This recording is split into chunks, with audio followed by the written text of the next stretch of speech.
शिवधनी कैलाश पर गईले, गौरा के समुझा के गईले। भोले दानी कैलाश पर गईले, गौरा के समुझा के गईले। घरवा में बाड़े बसहा बैला, समुझ के रहिया।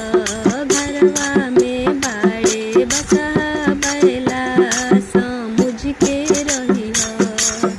अरे भोले बाबा पर्वत पर गईले, गौरा के समुझा के गईले। भोले बाबा पर्वत पर गईले, गौरा के समुझा के गईले। घरवा में बाड़े बसहा बैला, समुझ के रहिया। बसहा के सानी खियइहा, बसहा के पानी पियइहा। बसहा के सानी खियइहा, बसहा के पानी पियइहा। बसहा के अंगुरी ना देखइहा, समुझ के रहिया। बसहा के अंगुरी ना देखइहा, समुझ के रहिया। भोले बाबा कैलाश पर गईले, गौरा के समुझा के गईले। भोले बाबा कैलाश पर गईले, गौरा के समुझा के गईले। घरवा में बाड़े विषधर नगवा, समुझ के रहिया। घरवा में बाड़े विषधर नगवा, समुझ के रहिया। सपवा के दूध पियइहा, सपवा के लावा खियइहा। सपवा के दूध पियइहा, सपवा के लावा खियइहा। सपवा के अंगुरी ना देखइहा, समुझ के रहिया। सपवा के अंगुरी ना देखइहा, समुझ के रहिया। भोले बाबा कैलाश पर गईले, गौरा के समुझा के गईले। भोले बाबा कैलाश पर गईले, गौरा के समुझा के गईले।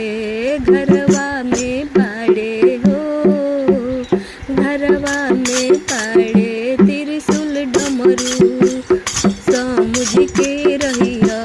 घरवा में बाड़े त्रिशूल डमरू, समुझ के रहिया।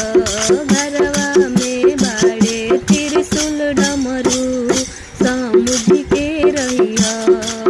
त्रिशूल के धूप देखइहा, डमरू के आरती उतरिया। त्रिशूल के धूप देखइहा, डमरू के आरती उतरिया। डमरू के अंगुरी ना देखइहा, समुझ के रहिया। त्रिशूल के अखिया जनी देखइहा, समुझ के रहिया। शिवधनी कैलाश पर गईले, गौरा के समुझा के गईले।